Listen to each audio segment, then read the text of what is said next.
Bonsoir et bienvenue dans les Aventuriers de l'étrange sur Sud Radio. Ce soir, nous allons partir à la chasse au trésor et pas n'importe quel trésor. Certains parlent du trésor des Visigoths avec à la clé l'arche d'alliance qui contient les tables de la loi que Dieu a données à Moïse, qui contient également le Graal, la Ménorah.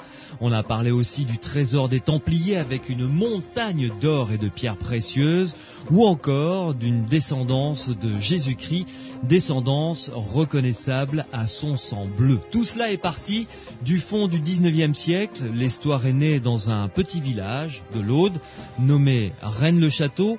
Son curé d'alors est devenu étrangement riche du jour au lendemain. Alors qu'a-t-il découvert? Un trésor? Une bonne combine, un secret qu'il a monnayé, c'est ce que nous allons tenter de découvrir ce soir avec mon invité, Jean-Yves Gaucher. Bonsoir. Bonsoir. Alors vous êtes directeur de la publication d'un trimestriel, d'un bimestriel ou trimestriel ? Bimestriel, avec voilà. Des hors-séries, ça fait 7 numéros par an. Voilà, qui s'appelle Effervescience. Votre revue a consacré un très long article à l'histoire de la Bessonnière, de Rennes-le-Château, puisque c'est de lui dont il s'agit. En quelques mots, quelle est la ligne éditoriale d'Effervescience ? C'est une revue qui se situe un petit peu en marge de la presse scientifique traditionnelle, Ouais. en ce sens qu'elle va chercher des explications, pas forcément là où les chercheurs classiques situent leur domaine de compétences. Mhm. Et donc cette revue, on peut s'y abonner, autant se Elle est dans connecter les kiosques, directement. hein. Elle est dans les kiosques. Alors, elle est dans à peu près un kiosque sur 4. En gros, donc Ouais. il faut peut-être faire 2-3 kiosques avant de le trouver. Mais les kiosques à peu près bien approvisionnés ont le journal. De toute façon. Voilà. Alors, le site internet, c'est effervescience.com, Oui. Science au pluriel, hein. Science au Effervescience en un seul mot, effervescience.com, et là, on a toutes les infos, et puis on peut même avoir les anciens numéros, dont celui notamment, qui consacre un très très long article sur Rennes-le-Château, et très complet. C'est pour ça d'ailleurs que je vous ai demandé d'être mon invité ce soir à l'antenne de Sud Radio. Alors, vous le savez, vous qui nous écoutez, vos commentaires, vos remarques sont les bienvenus. Si vous êtes allé à Rennes-le-Château, eh bien, venez nous en parler. Si vous avez fait des recherches, évidemment, dites-le nous. Vous nous appelez au standard. Mourad est là pour vous accueillir au 0826 300 300, 0826 300 300, ou encore, vous pouvez me contacter directement par SMS avec votre portable au 71 200 précédé du mot Sud. Sud Radio. Louis Bénédy. Les aventuriers de l'étrange. Jean-Yves Gaucher, directeur de la publication du magazine Effervescience. On va commencer par, évidemment, l'histoire de ce village, tout petit village de Rennes-le-Château, dans l'Aude. Alors, nous sommes à la fin du 19e siècle. Avant de développer l'histoire en elle-même de la Bessonnière, je crois que il est important de planter un peu le décor. Qu'est-ce qui se passe en France, fin du 19e siècle? D'abord, une espèce de décor comme ça, politico-social, pour que l'on sache un petit peu dans quel jus on baigne. Eh bien, si on prend le Razès, donc cette province dans la province, dans le département de l'Aude, c'est un pays pauvre. D'abord, qui est vraiment pauvre. Les gens travaillent dur pour pas grand-chose et ils sont en même temps très croyants. Ils sont traditionnellement attachés à la terre et ils sont dans un état un peu de suggestion cléricale. Ils sont très forte. Le curé est quelqu'un de très très important. Et la Révolution est passée par là. La Révolution a fait pas mal de coupes sombres à la fois chez les curés et à la fois chez les nobles. Coupes sombres soit physiques, soit du fait de l'émigration. Et ça laisse des fractures dans les esprits. Et ces fractures vont être exacerbées avec les lois du père Thiers, donc après la guerre de 70, avec la République, la Troisième République, qui fait un changement énorme par rapport donc au régime précédent de Louis-Napoléon III. avec la séparation de l'Église et de l'État qui se met en place. Là, c'est une vraie révolution. Une révolution oui, totale et ouais. une guerre absolue. Une guerre absolue. Et on comprend pas, ne serait-ce que le dixième de la Bessonnière, si on ne se met pas en tête que d'un côté, on a les républicains qui sont les patrons de l'État, qui sont les patrons du département et qui n'aiment pas les curés et qui sont des laïcs forcenés, c'est clair. Qui n'aiment pas les curés et qui sont donc des papistes. Les mots sont violents. Ils se disent eux-mêmes les hussards noirs de la République. Ce sont des gens qui sont profession anticléricale. Et de l'autre côté, vous avez une bourgeoisie terrienne qui est croyante, mais deuxièmement dont le statut social repose beaucoup sur l'Église en fait. Évidemment. Et donc qui se raccrochent et qui vont être du côté de Monsieur le curé dans chaque village. Donc voilà dans quelle ambiance et il faut bien se remémorer parce que maintenant ça paraît tellement lointain et tellement évident ce principe de la séparation de l'Église et de l'État que à cette époque-là ça avait été une véritable révolution vraiment. Oui. Il y avait alors ça a été encore pire. En 1910, si je me souviens bien, lors de à nouveau la nationalisation des biens de l'Église. Ça a été encore pire après. Mais enfin, là, c'était déjà bien tranché. Alors, la Bessonnière arrive à Rennes-le-Château, à peu près en quelle période et d'où vient-il? Décrivez-nous un petit peu ce personnage qui avait fait un petit séminaire assez poussif quand même. Oui, il avait... Pas brillant, quoi. La preuve, il s'est retrouvé là en même temps. Oui, alors il faut enfin, c'est plus le cas maintenant. Tout le monde peut aller à l'école, tout le monde peut aller au lycée, mais à l'époque, quand dans une famille pauvre, l'aîné avait la terre, et puis ensuite il y avait le curé, et après l'armée. Le curé, l'armée. Donc être curé, c'était pas si mal quand même. Et il y a c'était un échappatoire de toute façon au servage quasiment. Qui était la règle si on n'était pas l'aîné, quoi. Alors donc, on allait au séminaire et on était choisi quand même par ses compétences ou pas, parce qu'il y en a qui ont été au séminaire et qui n'ont pas fait grand-chose quand même. D'autant qu'ils avaient le choix, quoi. Les séminaires, c'était il y avait un monde fou dans les séminaires. J'imagine. Donc, pour certains, c'était une manière de faire des études et d'autres de se faire une carrière ecclésiastique. Donc lui, il a choisi la carrière, on va dire. Il avait un frère d'ailleurs, un frère cadet dont on reparlera sans doute, parce que lui c'était un sacré numéro, et qui s'appelait Alfred. Et donc le Béranger Saunière, donc l'aîné de son frère cadet, fait ses études. Il est né d'abord dans l'Aude. Il était vraiment du coin. Il parlait la langue. Il était complètement imprégné de la culture du coin. Et donc, il fait ses études et il est d'abord curé dans un autre village qui s'appelle Le Clat. Quand il est envoyé à Rennes-le-Château, certains ont dit c'était une espèce de punition parce que vraiment il y a des comparaisons avec ça qui me viennent tout de suite là avec Don Camillo. Quand Don Camillo est expédié, je ne sais pas si vous avez vu ce film, alors que la population était pour lui, parce que pour des raisons politiques il s'est opposé à Pépone, et on l'envoie dans une espèce de trou perdu. Et ça fait penser vraiment à ça. Et donc lui il arrive là-dedans avec un presbytère en ruine, une maison complètement à l'abandon, qui était à l'unisson de ce qu'il y avait dans le village. Vraiment, c'était très moche. Alors il faut dire que Rennes-le-Château, si c'est un très charmant petit village d'ailleurs qui mérite la visite actuellement parce que il y a de vieilles pierres, c'est joli et puis bon. Il y a surtout une très belle vue. Oui. On voit tout autour, c'est magnifique. Et le village, c'est un village comme un autre. et qui a l'église de la Bessonnière, etc. Enfin, je veux dire, il y a des choses à visiter. On y reviendra tout à l'heure. Mais il doit y avoir combien dans le village 100, à l'époque, 150 habitants. Oui, à l'époque, à cette époque, c'était à peu près sensiblement la même chose. Sans doute, oui. Et c'est extrêmement pauvre. Enfin, je veux dire, sur un petit piton rocheux comme ça, dans l'Aude, au fin fond de l'Aude, c'était vraiment. On imagine la tête de Béranger Saunière quand il arrive avec ses valises, qu'il grimpe à pied sûrement, ce petit piton, et qu'il arrive dans ce village extrêmement pauvre.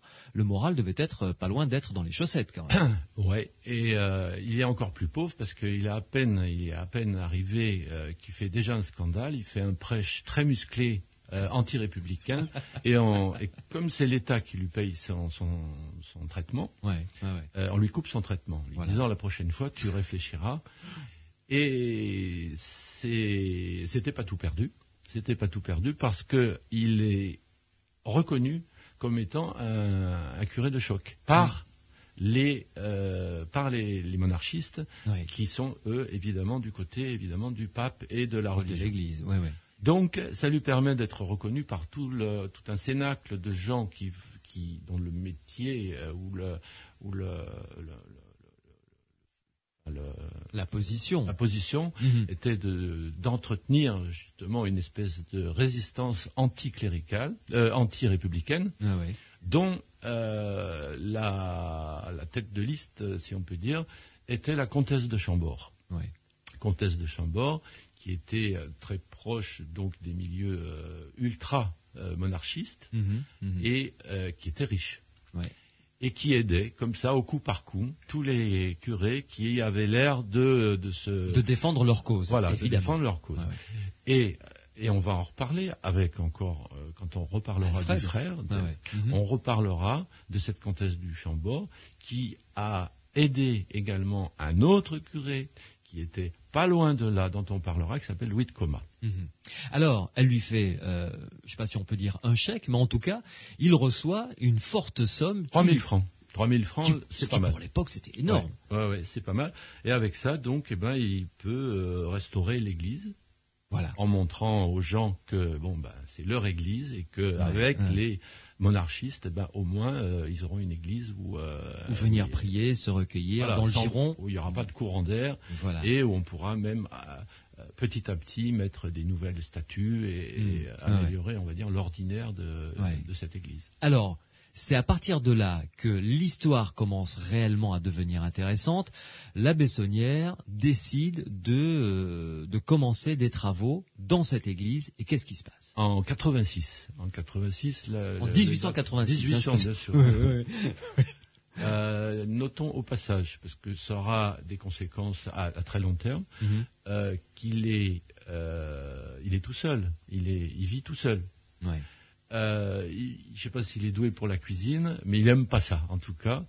Et il se dit, je vais avoir quelqu'un pour s'occuper à la fois de mon ménage, de ma cuisine, et puis des petits travaux du jardin, etc. Et il prend toute une famille. Il va héberger toute une famille qui s'appelle Desnarnaud, qui donc était de la région. Je ne sais pas s'ils étaient du village vraiment, mais à partir de là, le presbytère, qui était vraiment une ruine, est habité par cette famille Desnarnaud, dont il gardera ensuite une des filles, Marie. Dont on pense qu'il vivait maritalement. Oui. Enfin, dont on pense, on en est quasiment sûr.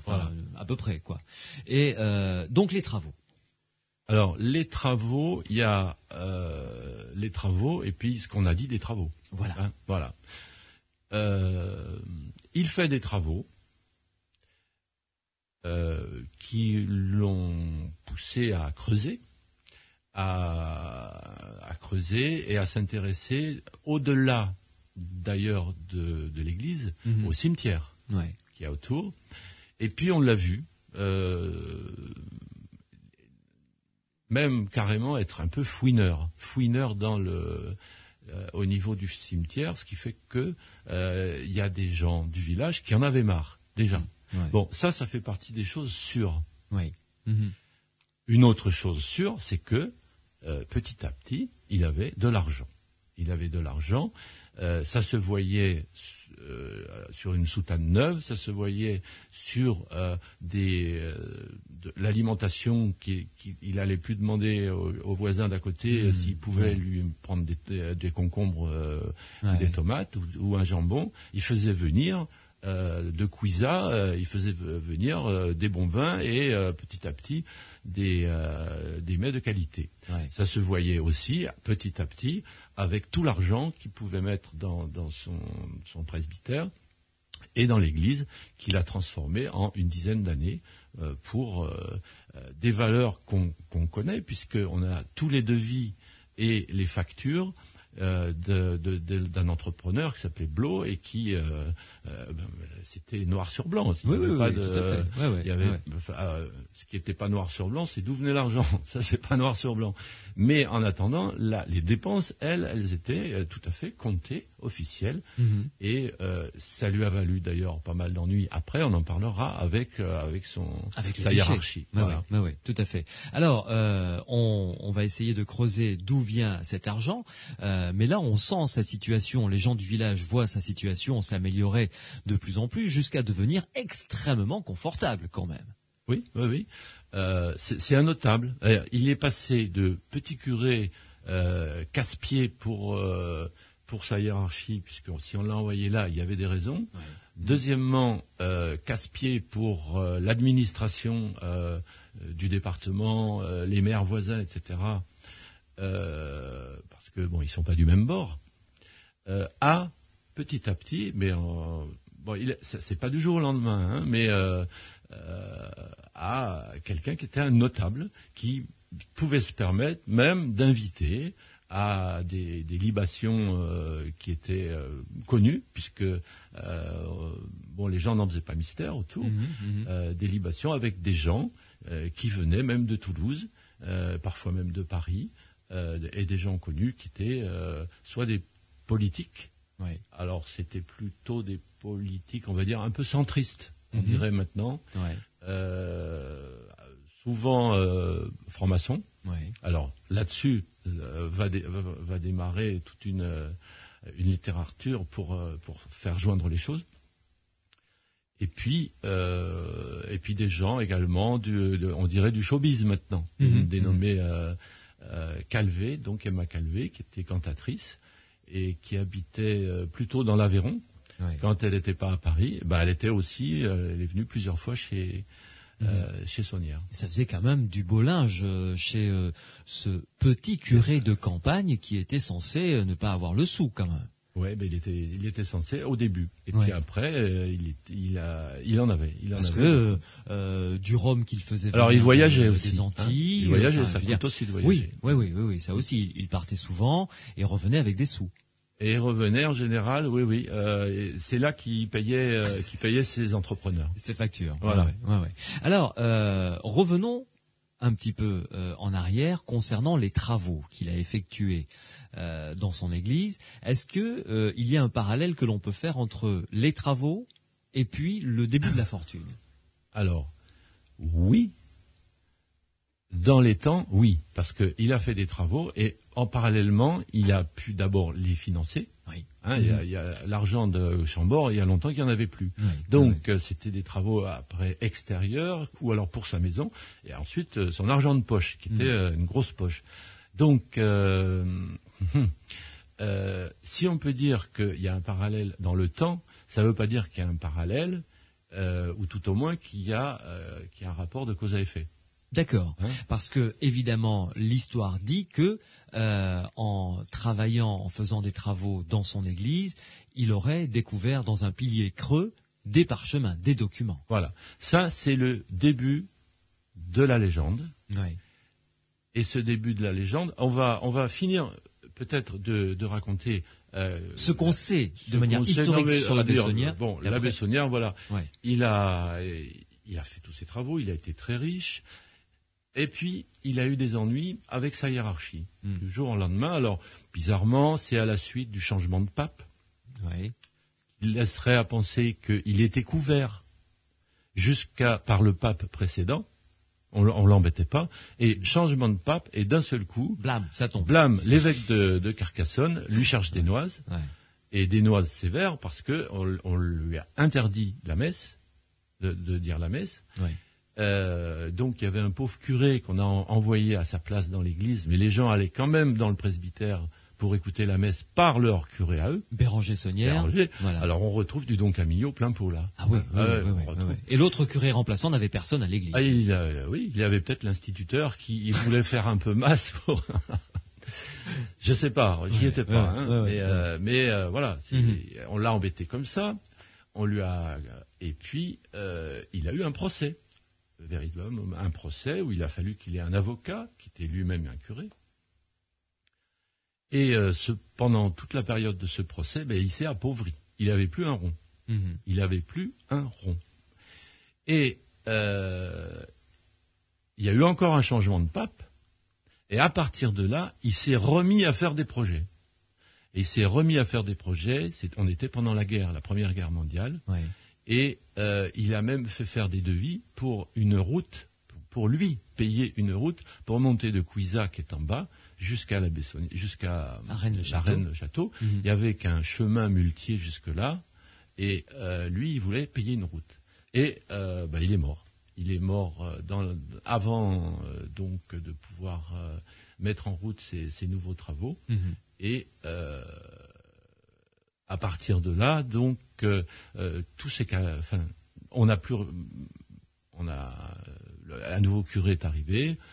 On n'en parlait plus. Ouais. Il y avait toujours quelques vieux du village ou des gens qui côtoyaient d'ailleurs sa légataire universelle qui était Marie. Marie Desnarnaud, oui. Étant donné que le presbytère lui appartenait en propre, il lui avait légué le presbytère, le jardin, la tour, mais elle n'avait pas beaucoup de ressources par ailleurs.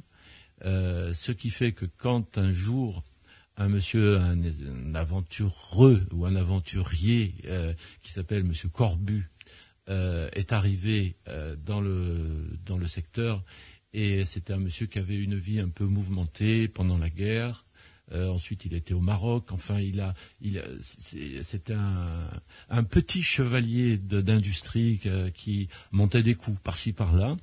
Et il est arrivé. Il était en mauvais état financier quand il est arrivé à Rennes. Ouais. Et on lui a expliqué, le curé, Marie Desnarnaud. On lui a raconté l'histoire du curé. Voilà, et lui, il a fait tilt tout de suite. Il a dit là, c'est peut-être un truc pour moi. Là, il y a un truc à creuser, au sens propre et figuré d'ailleurs.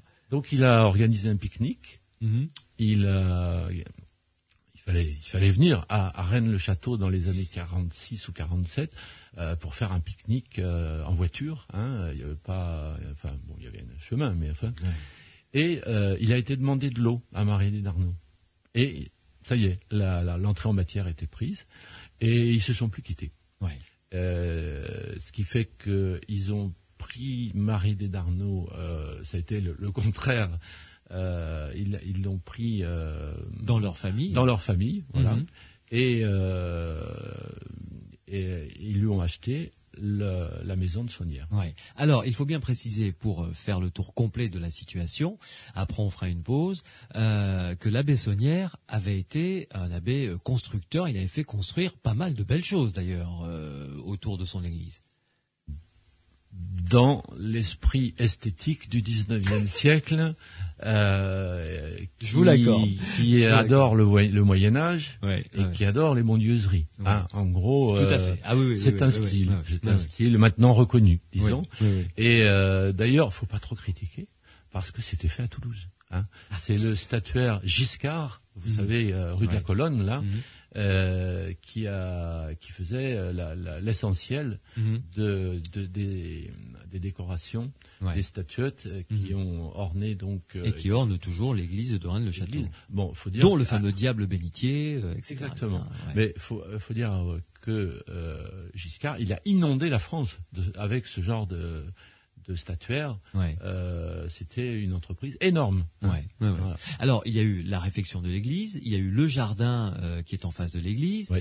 et il y a eu la tour Magdala. La tour, oui. Et il devait y en avoir une autre après. Ouais. Quand il s'est plus senti. Oui, il voulait faire une tour de 40 mètres de haut, Oui, je oui, crois, un truc enfin, gigantesque, un truc ouais. absolument fou. Et il y a eu cette sorte de comment on pourrait appeler ça, d'hospice pour curés nécessiteux, qui a jamais vu de curé nécessiteux d'ailleurs de sa vie, qui est une maison très confortable pour Rennes-le-Château. Oui, c'est la plus belle maison, à part le château. Ouais, À ouais, part le château, ouais. c'est la plus belle maison. Toujours dans un style néo, je ne sais quoi. Ouais.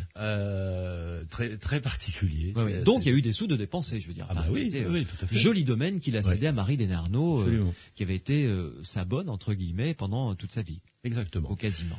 Et donc, que Noël Corbu reprend suite à la guerre, et c'est Corbu, on va en reparler tout à l'heure, qui lance pour de vrai l'affaire Saunière. Voilà, nous allons Et y qui revenir. parle de trésor, parce Ah, que jusqu'à présent on parlait pas de trésor. On parlait pas de trésor. On parlait d'argent de curés riches, Ouais. et là, avec Noël Corbu, on parle de trésor. Et c'est là que ça va vraiment commencer et que l'on va reprendre l'histoire depuis le début, vue par Noël Corbu cette fois-ci.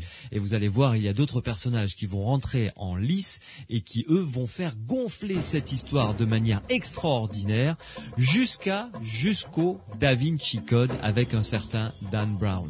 Vos réactions, vos questions, vos commentaires, 0826 300 300, vous pouvez nous appeler.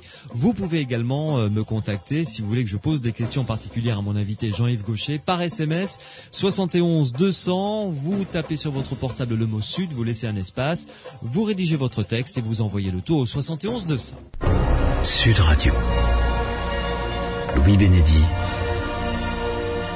Les aventuriers de l'étrange.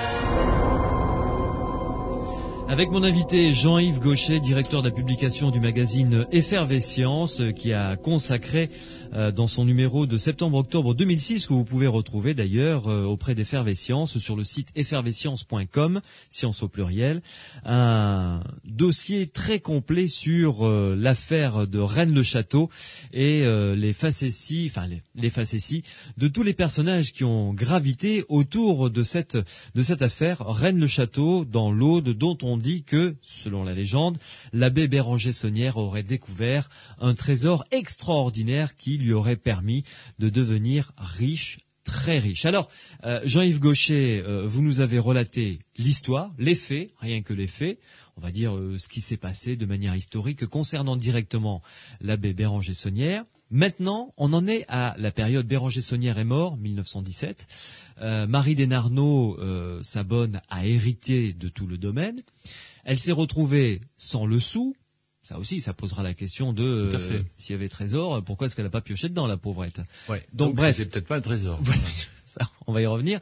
Donc, elle s'est retrouvée dans le sou, ça a commencé à péricliter gentiment, jusqu'à ce qu'un certain Noël Corbu, un aventurier en mal de quoi réaliser, de là où s'installer pour faire fructifier ses idées et peut-être un possible magot, découvre cette histoire de Rennes-le-Château, découvre cette histoire de l'abbé qui est devenu riche, prend Marie Desnarnaud avec sa famille sous son aile, récupère tout le domaine. Absolument. Et c'est à partir de lui que la légende du trésor naît, vraiment. Tout à fait. C'est lui qui l'a. Nous sommes en 46-47. Il l'a initié, je dis qu'il l'a créé, parce que c'est une légende. Enfin, c'est une belle histoire. On sait pas trop comment le dire, mais en tout cas, cette légende du curé millionnaire à l'époque. Oui, ce qui veut dire milliardaire actuellement. Oui, vraiment. A été initié par Corbu, qui dans un premier temps s'en est servi pour appâter des clients dans son restaurant, tout simplement. Ouais. C'est-à-dire que il avait un menu très moyen d'ailleurs, mais il aimait raconter, et les gens venaient pour l'entendre raconter une belle histoire. Ouais. Donc au début, c'était des gens qui venaient en Des bas de alentours, la oui, vallée, de la Puisade, un peu plus loin. Qui connaissait Rennes. Il y avait quelques curistes peut-être de Rennes-les-Bains. Hein, bon, oui. Bon, Oui. il fallait y venir là-haut. Hein, quand même. Non, mais c'était Paumé, hein, c'est Paumé de chez Paumé, de toute façon. Et donc, lui racontait ça, et il avait tout un tas de pièces, parce qu'il avait en même temps tout le grenier avec des tiroirs entiers de factures, de correspondances. Il a quand même fait un sacré boulot, justement, pour bien montrer que, premièrement, ce curé avait été très riche, et ça, alors, il y avait des photos, lui, il avait tout ça. Donc, il s'était accroché au mur. C'était comme une visite guidée c'était une sorte de Disneyland, Saunière. Mini Disneyland, de Saunière. Et donc les gens sont venus jusqu'au moment où des rédacteurs de la Dépêche du Midi, ils sont allés aussi. Et on fait un article qui a fait des petits, on va dire, qui a été cette fois-ci lu largement en dehors de la petite zone de l'Aude, ou éventuellement un peu plus la Haute-Garonne, un peu de gens qui connaissaient ça. Mais vous savez, des histoires de curés un peu fantasques, ou de gens qui sont devenus riches comme ça assez vite. Il y en a dans beaucoup de villages. Oui. Hein, donc bon, bah tant mieux pour lui. Hein. Là, on était en 55-56 à peu près, hein, quand la Dépêche commence à parler justement de cette histoire de curé étrangement devenu riche. Et alors, selon Noël Corbu, il racontait quoi à ses clients? Ben lui, il racontait. Alors, lui, il connaissait encore quelques gens vivants qui avaient connu. C'était pas du oui-dire. Il y avait encore quelques témoins qui se souvenaient, entre guillemets, que effectivement, c'est au cours des travaux, quand on a creusé la fameuse dalle qui était sous le maître-autel, que ça sonnait un peu bizarrement. Il y avait un chaudron. Dans le chaudron, ça sonnait un peu comme si c'était des pièces d'or, et ça brillait dans le noir. Saunière a dit à tout le monde d'aller dégager, ça vous regarde pas. Et premièrement, donc il a trouvé quelque chose. Et puis il y a aussi le fameux pilier visigothique ou pas creux, dans lequel il a trouvé cette fois-ci des parchemins. Voilà. Donc ça c'est la version Corbu pour pour intéresser des gens qui reviendront et qui enverront du monde dans son restaurant. Cela dit, parmi les convives qu'il a eus, il y a une équipe, il y a eu des gens style chasseurs de trésors qui ont commencé à traîner un peu plus que dans son restaurant. Hein. Ils ont commencé à aller dans le cimetière, on les retrouvait partout. Et ça a commencé un petit peu à agacer les gens. Ça faisait tourner le restaurant, mais ça a cassé les pieds à toute la région parce que ça n'apportait rien d'autre. Hein. Et puis donc, l'article de la Dépêche, a vraiment, c'était un article en feuilleton. Hein. Et donc, ça a vraiment relancé les choses, et ça a attiré, en plus des chasseurs de trésors, des personnages dont on va maintenant petit à petit parler. Des gens qui s'étaient déjà mis en route dans d'autres histoires de trésors, mais cette fois-ci au nord de la France, à Gisors. Nous avons nommé Pierre Plantard, le célèbre Plantard et Cerizet, accompagné de quelqu'un qui est du coin, Gérard de Sède, un personnage lui aussi assez truculent. On en parlera tout à l'heure, et qui a une plume, plume intéressante, et qui ne voyait pas, qui pouvait pas voir un mystère sans pondre un bouquin sur le mystère. Alors, en ce qui concerne Noël Corbu, pour qu'on soit bien dans le sens chronologique. Lui, il parle de la dalle sous le maître-autel, du chaudron avec des pièces d'or. Donc c'est lui qui initie cette légende du trésor, ce pilier creux dans lequel l'abbé Saunière avait trouvé des parchemins. Et donc, à partir de là, le bon abbé a commencé à avoir de l'argent et à devenir très riche. Qu'est-ce qu'il a dit encore, Noël Corbu? Corbu, jusqu'où il est-ce qu'il disait trop était rien. Oui. Pour lui, il y avait un trésor. Voilà. Peut-être. Alors, lui, quel trésor? Par contre, Corbu, lui, c'était les Visigoths. C'était les Visigoths. Ouais. Et un trésor aussi de la Blanche de Castille. Il savait pas trop. Il savait pas trop. Enfin, ça comme il y avait un trésor, il fallait bien que ça soit un vieux trésor, bien sûr, qui datait, Visigoth, puisque il y avait tout un historique Visigoth dans la région, dans l'Eurasès. Donc ça pouvait être tout à fait ça. Ouais. Et donc il y avait dans ce trésor Visigoth, il y avait un trésor, on va dire mythique, de puissance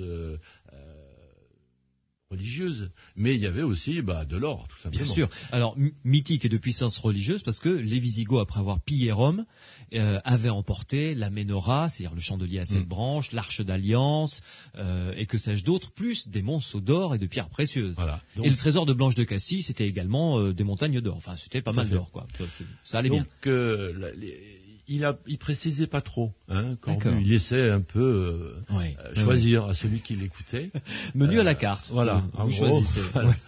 Donc, et alors là-dessus arrive Pierre Plantard. Alors le personnage, Pierre Plantard, qui est-ce d'abord? Alors Plantard, c'est un sacré bonhomme. Plantard, c'est un monsieur qui avait essayé d'être curé, bizarrement. Et puis je crois, on le sait pas trop, mais il a pas pu. On n'a pas voulu de lui. Et donc il était, comment on dit? Je cherche le mot. Pas bedeau, sacristain. Ouais. Sacristain à Paris, dans une église, et il avait, en dehors de ça, des activités ésotériques, des activités associatives, où il était toujours chef de quelque chose. Ouais. Il fallait qu'il soit chef. Il avait, son ego était démesuré. Et alors il changeait de nom, par exemple, il s'appelait Pierre Plantard, mais il signait Pierre de France. Ah, Pierre de France. Ça le fait plus quand même. Voilà. Ouais, ça le fait plus quand même. Ouais. Et c'est un personnage qui se voyait vraiment avec un destin extraordinaire. Enfin, c'est venu petit à petit. C'est-à-dire qu'il faut se retrouver dans la situation. On est en 36, on est en 37. Il y a des événements qui se préparent, les gens le pressentent. Et puis l'ésotérisme est puissant aussi à cette époque-là. La franc-maçonnerie, tout un tas de petites sociétés secrètes qui se montent par-ci, les Rosicruciens bien sûr. Et Plantard, il n'en loupe pas une. Il est dans un camp. Jusqu'au moment où il crée lui-même. Un ordre qui s'appelle Alpha Galate, avec un autre aventurier qui finira mal. Et arrive la guerre. Alors la guerre, pendant la guerre, il va en prison. Il va en prison parce que il est surveillé par la police et on se méfie de lui. On sait pas trop. Donc on le met un peu à l'écart. Après il ressortira, mais ça lui sera très utile parce que il pourra dire, moi, j'ai été torturé par les Allemands.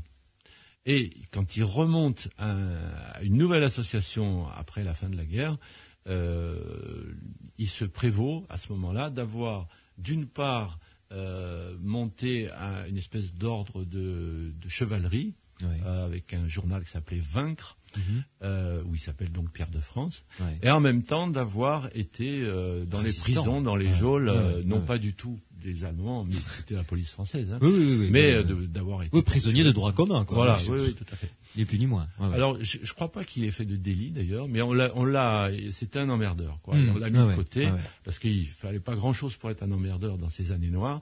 Bon, ben là. Et alors, comment est-ce qu'il découvre ou qu'il tombe sur ce filon, ce qui va être pour lui un filon, Rennes-le-Château?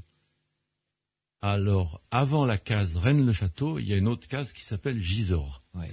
C'est-à-dire que lui, il est, dans son cerveau, c'est en train de monter en puissance que il peut jouer sur les événements, il peut s'imprégner de tout un passé flamboyant de l'histoire de France, et ça commence à monter dans sa tête. Parce que c'est quand même pathologique. Hein. Là, on est dans un domaine. C'est un mythomane. Je suis pas un neurologue ni psycho, hein, mais c'est-à-dire, il commence à dériver dans sa tête. Ouais. Et par contre, il s'intéresse. Il est quand même cultivé au niveau, en particulier, de l'histoire de France. Et donc, quand il voit le reportage, alors je crois que c'est dans Paris Match, mais enfin, du conservateur d'une ruine du côté de Gisors, qui dit avoir fait des découvertes, tout de suite ça lui fait tilt, et il va avec un premier compagnon qui est Gérard de Sède, avec lequel ils s'entendent très bien à ce moment-là. Ils vont mettre en route par l'ouvrage de Gérard de Sède, mais qui est quasiment écrit à deux mains avec Plantard. Les Templiers sont parmi nous, il y a un trésor sous Gisors, à tel endroit, etc. Et alors là, ça déclenche. Alors là, c'est le premier, c'est le coup d'essai, on va dire, qui va être pas du tout un coup de maître, parce que là aussi, il déclenche des journaux qui vont suivre Gérard de Sède en disant « Ah là là, il y a un trésor. Sous Gisors, il y a un trésor. En plus, ils disent l'endroit où est ce trésor, donc etc. » là, eux, ils y vont, ils trouvent rien, il n'y a rien du tout. Mais il y a des gens qui commencent, les chasseurs de trésors, à venir quick. Il n'y a pas de fumée sans feu. Donc, André Malraux, qui est ministre de tout ce qui concerne la culture, l'archéologie, dit bon, ça suffit. On va creuser pour de bon, hein, écartez-vous, écartez-vous, on va creuser. Ils ont creusé, ils n'ont rien trouvé. Voilà. Rien. Donc, les autres, son bouquin, il tombait à plat. Plantard, c'est pareil, ça n'allait pas plus loin pour leur histoire. Donc, il leur fallait atterrir ailleurs. Et c'est au même moment où la Dépêche avait publié son feuilleton sur Rennes-le-Château. Et ça avait été repris de par là. La télévision française avait même fait une espèce de reportage historique, enfin pseudo-historique. Et ça y est, les deux, non, ça ne. Fait ni une ni deux, ils ont dit c'est là, on va le refaire. Ouais.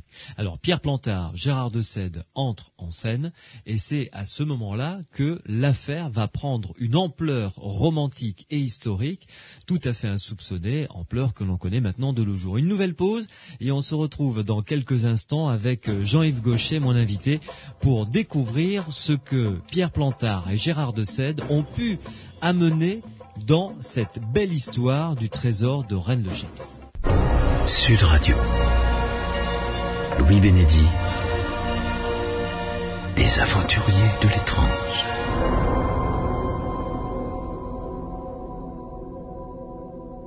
0826 300 300 si vous voulez apporter un commentaire, une question ou nous parler de Rennes-le-Château, vous êtes les bienvenus, ou encore par SMS, vous tapez Sud sur votre portable, vous écrivez votre texte et vous nous envoyez le tout au 71 200. Jean-Yves Gaucher du magazine Effervescence est en ma compagnie.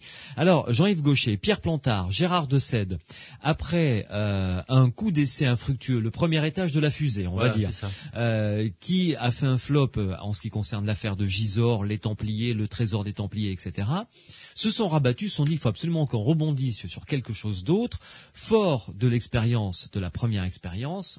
Maintenant, on sait ce qu'il ne faut pas faire, on sait ce qu'il faut faire. Là, ils découvrent, par l'intermédiaire de la télé, des journaux, cette petite histoire anecdotique concernant ce petit village de l'Aude, Rennes-le-Château. Et là, ils vont s'en emparer, mais il faut que l'on parle d'un troisième larron, troisième personnage qui va avoir son importance dans cette affaire, un aristocrate belge qui rejoint le trio, Philippe de Chérizet. Alors, on retrouve tous nos personnages qui vont être au même moment et en une seule fois à Rennes-le-Château. Il y a toujours Corbu, pas Bien oublier, sûr, qui a son restaurant et qui continue à développer Corbu. son histoire. Arrivent nos deux échaudés, nos deux écrivains et chercheurs échaudés par l'affaire de Gisors, donc de Sède et puis Plantard.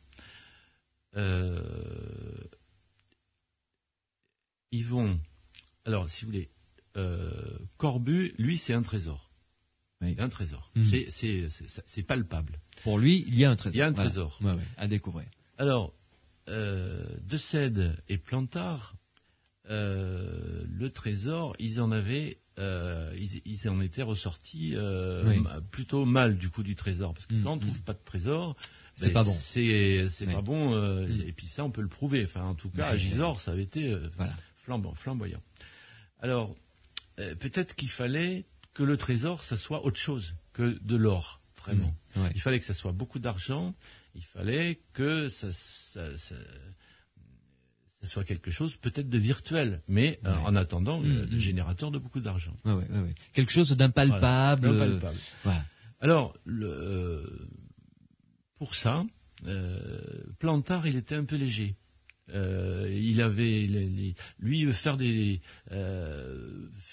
histoires rocambolesques avec des sociétés secrètes, ça il savait faire. Voilà, ça c'était son. De Sède, c'est la plume. Lui, il sait bien écrire, il sait bien relater, il enrobe tout et il a du talent. Il a un talent d'écrivain. Mais il n'est pas bon pour inventer des choses. Il est pas très bon. Donc les deux se complètent bien finalement. Ils se complètent bien, mais c'est pas suffisant. Or,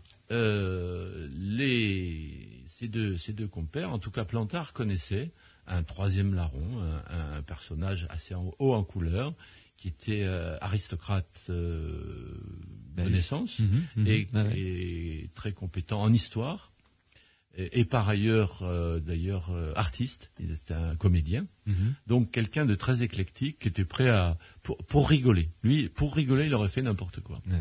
Et il s'est très bien trouvé, au moins au début, avec nos deux compères, parce que lui, il avait l'imagination pour dire en gros, vous voudriez une belle histoire, je vais vous faire un scénario.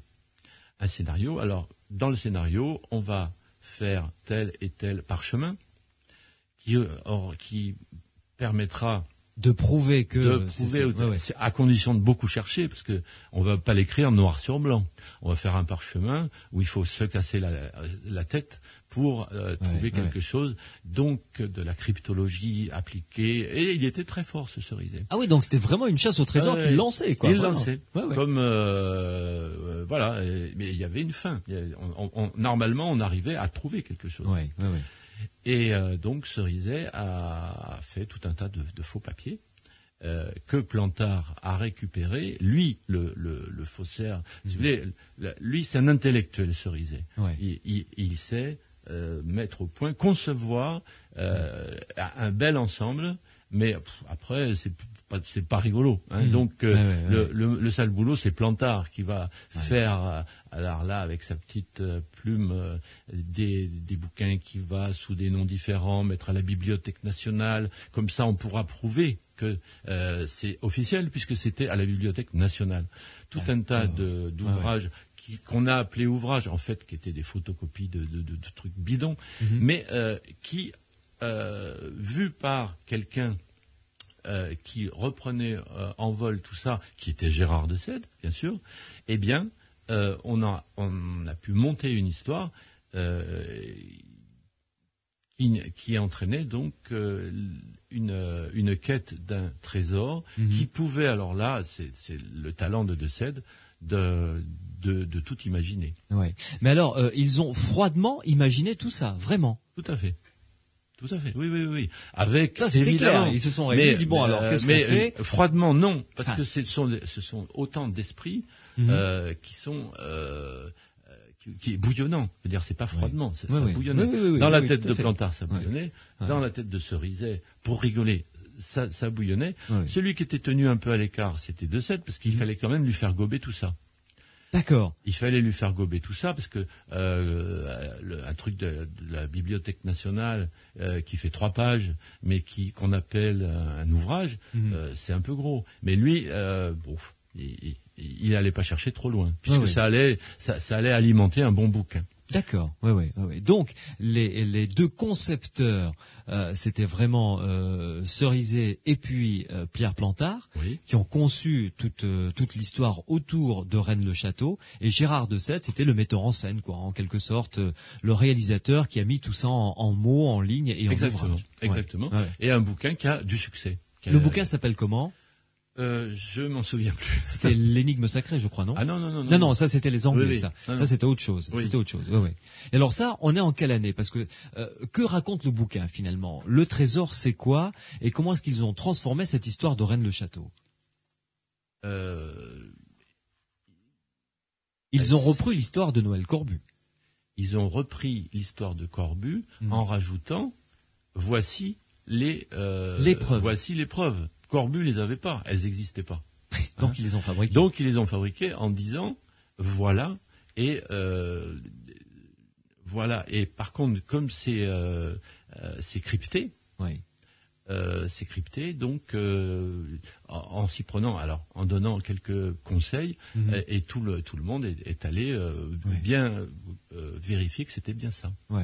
Alors donc là, on est quoi, dans les années 60 à peu près ? On est dans les années 60. Alors ça prend en compte tout un tas de choses qui sont des éléments de l'Église, qui sont des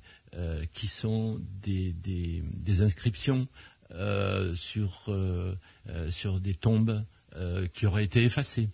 Mais dont évidemment on aurait la trace dans les fameux parchemins qui étaient planqués dans dans la colonne qu'aurait découvert la Bessonnière. Donc, Corbu est coincé parce que il peut pas dire le contraire. Lui, il a toujours dit il y a un trésor. Bon, ça va dans son sens, sauf qu'il est complètement doublé par les autres. Les autres amènent des parchemins que lui, Corbu, avait dit peut-être bien, oui, sûrement. Mais qui connaissait pas.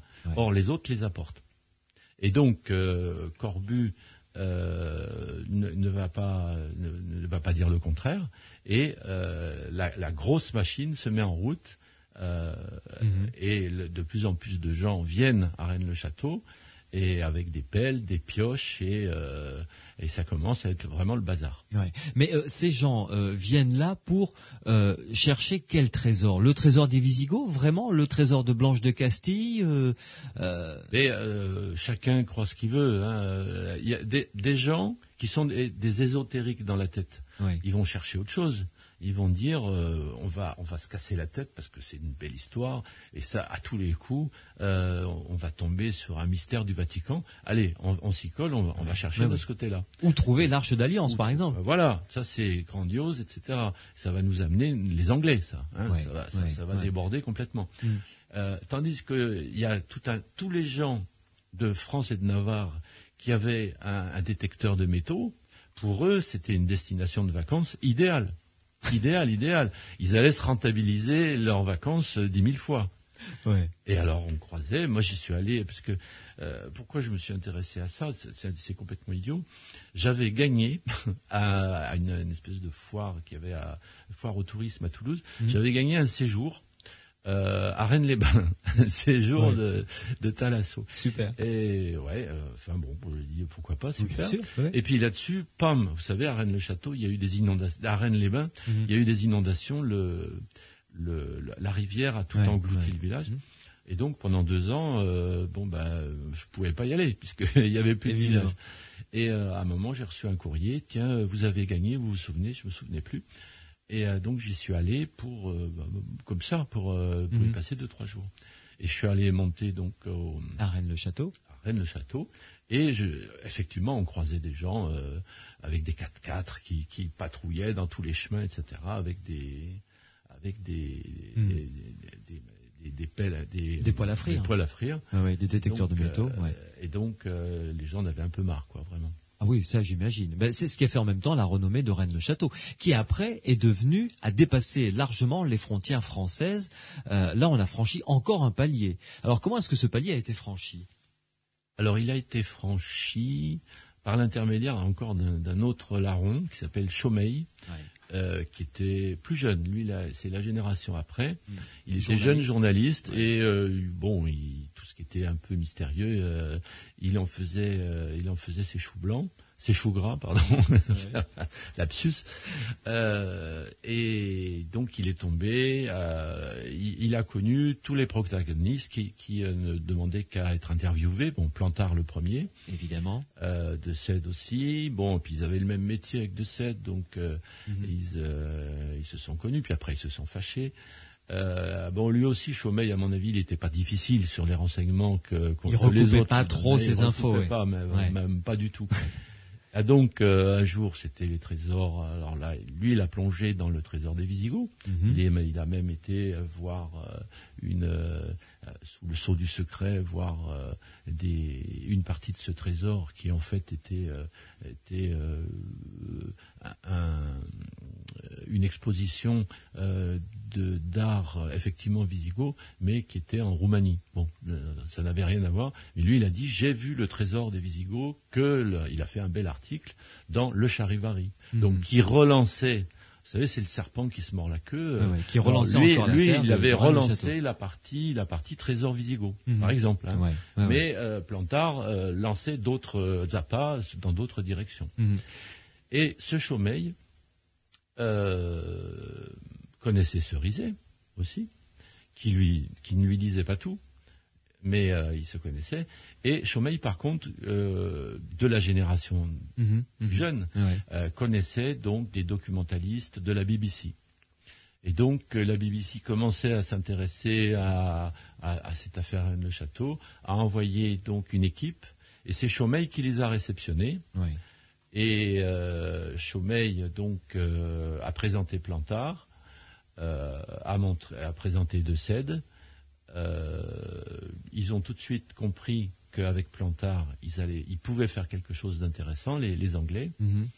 Et effectivement, ils ont un peu viré De Sède, et même Chaumeil un peu. Ils ont dit bon, c'est bien. Merci. Merci. Au revoir. Au revoir. Et maintenant on a Plantard, et avec Plantard, ils ont fait l'énigme sacrée, donc qui a complètement relancé tout ça, en y mettant cette fois-ci le trésor.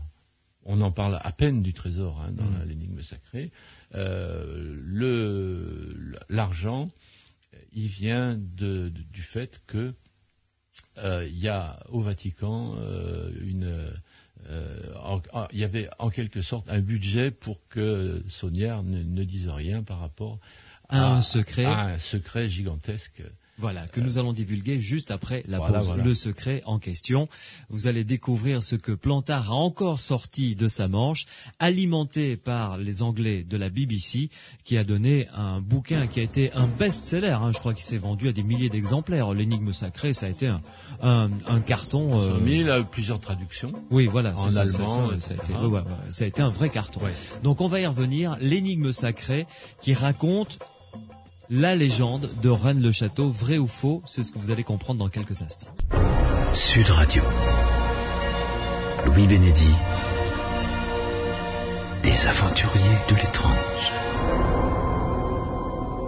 Le trésor de Rennes-le-Château, le trésor des Visigoths, un secret qui pourrait être fatal à l'Église catholique. Vous avez le choix entre ces deux solutions ou encore le trésor de Blanche de Castille. C'est ce que nous creusons comme différentes pistes avec Jean-Yves Gaucher, mon invité ce soir. Jean-Yves Gaucher, le directeur de la publication Effervescience, qui a consacré dans un de ses récents numéros un dossier à Rennes-le-Château.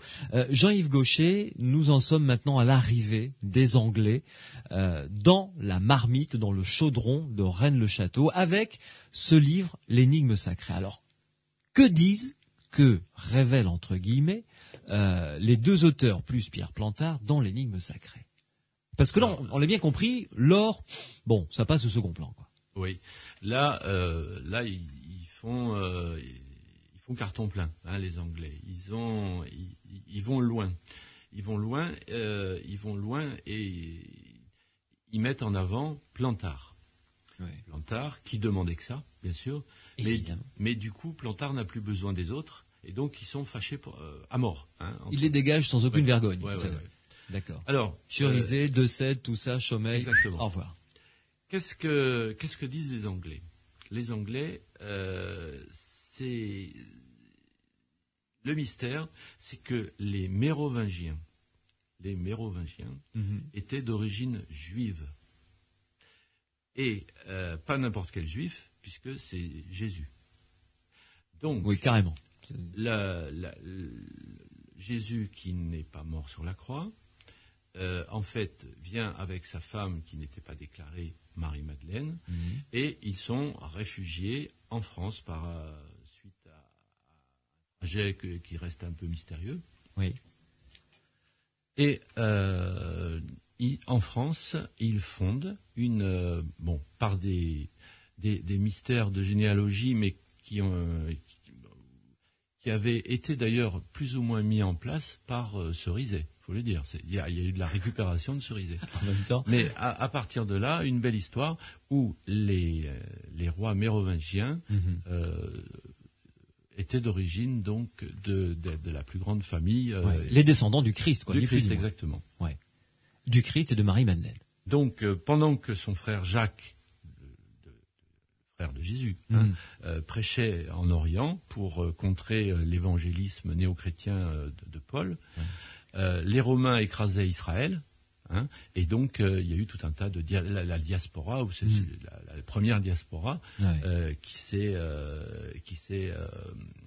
a dispersé, donc, dont Jésus lui-même, qui sera donc arrivé en France pour créer une dynastie des Mérovingiens. Ouais. Et alors pourquoi, quel est le rapport entre Jésus et Rennes-le-Château?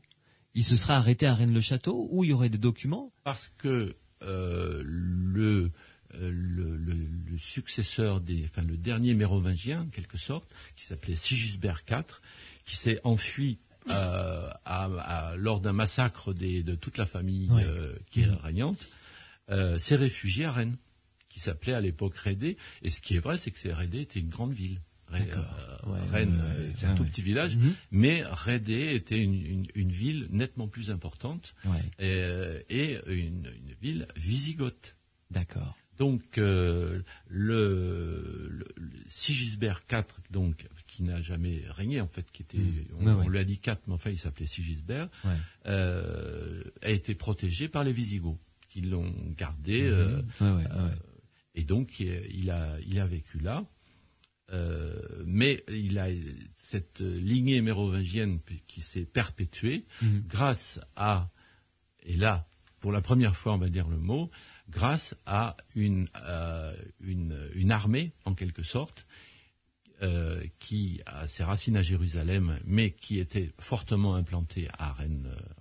Quand je dis qui était, c'est selon l'énigme sacrée, oui, bien sûr. Et qui s'appelle le prieuré de Sion. Ah, on a enfin quand même arrivé à sortir. D'accord. Donc le prieuré de Sion, là maintenant le décor est totalement planté de la version, on va dire actuelle, de la légende de Rennes-le-Château. On approche. Rennes-le-Château donc a servi de base au prieuré de Sion, qui protégeait le dernier rejeton de la lignée de Jésus-Christ et de Marie-Madeleine. Voilà. Le dernier roi mérovingien. Voilà. Et ce que alors là, on dépasse ce que Plantard avait osé dire jusque-là avec les papiers de Cerisay. Là, en l'occurrence, les Anglais, carrément, ils disent que ce que l'abbé Saunière avait trouvé, c'était dans une cachette de l'église, c'était rien de moins que l'acte de mariage de Jésus et de Marie-Madeleine. Eh ben tiens. Génial. Il faut être anglais pour trouver ça. Ça fonctionne très très bien, cette affaire. Ouais. Et donc, il y a encore ça fonctionne à 200 000 exemplaires, 300 000 exemplaires, et ça ramène encore à Rennes-le-Château toute une nouvelle génération de chercheurs, de curieux et de visiteurs donc de tout le cursus, l'église, le cimetière et la maison de Saunière. Et là, nous sommes à peu près à quelle période? Nous sommes dans les années 70, 80, on est où là à peu près? Oh non, on est en 80, 85 par là. Ouais. Donc là, Pierre Plantard, pour le coup, a fait un carton énorme. Plantard, oui. Mais c'est plus lui qui dirige. C'est-à-dire qu'on a mis le prieuré de Sion en exergue. Lui, il s'était fait un peu petit parce qu'il s'était un peu fâché. Par rapport à Cherizet, par rapport à Deucède, en fait, ils étaient quelque part complices. Et quand ils se sont fâchés, ils se tenaient tous par la barbichette. Ouais. Donc, si tu dis ça, moi je dis ça, et puis tout est foutu. Donc, Plantard, il avait encore dans sa tête des choses à faire. Deucède, il avait un bouquin à vendre, ou encore un deuxième bouquin à vendre, plutôt. Chaumeil, il rigolait déjà moins, mais Chaumeil, non, pas Chaumeil. Cherizet. Parce qu'il avait été écarté de manière un peu honteuse, mais il n'osait pas quand même dévoiler le poteau rose. Il a quand même quelque chose qui va avoir des conséquences.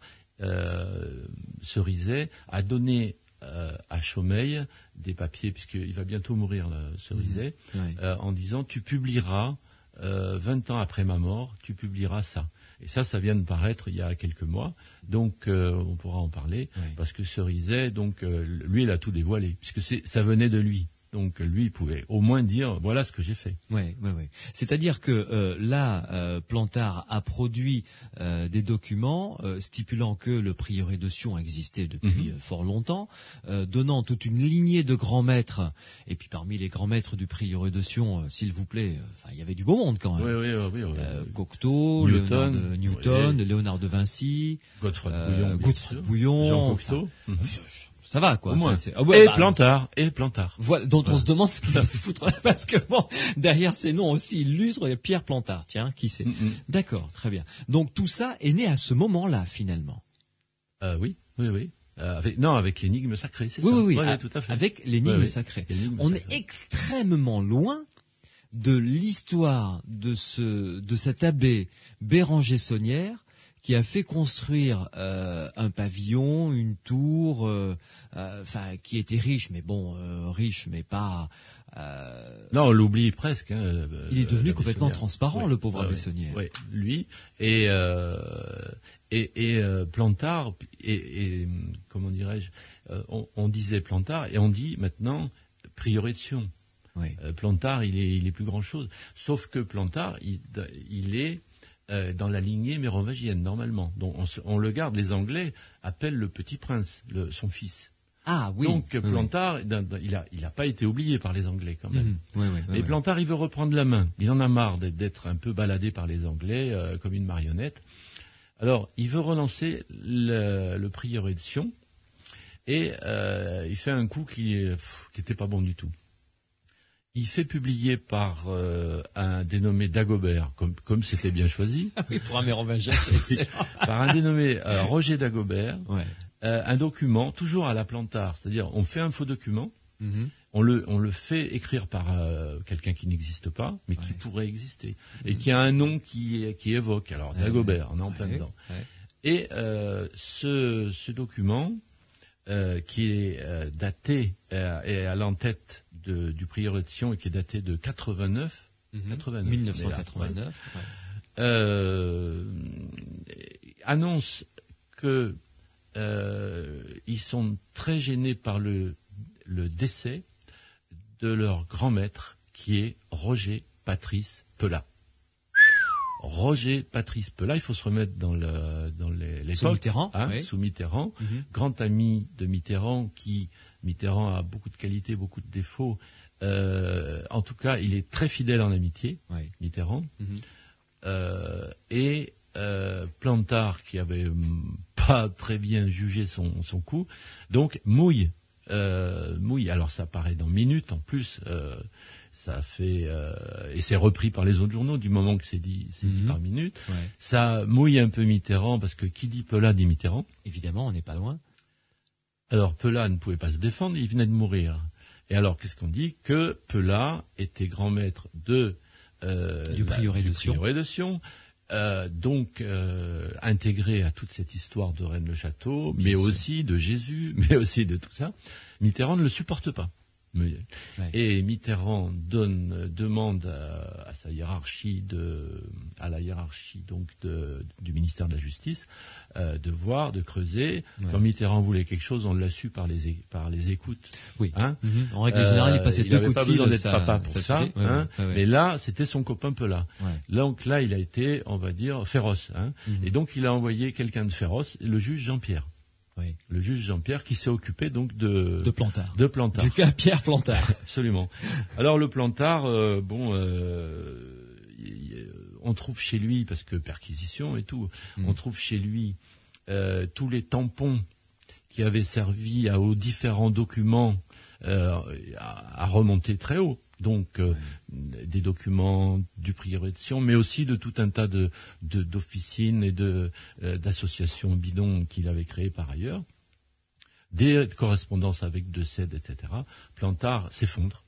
Plantard dit oui, non, j'ai été abusé. D'ailleurs, je connais même pas. On m'a forcé à, etc. C'était une plaisanterie. Pelat, jamais de la vie, etc.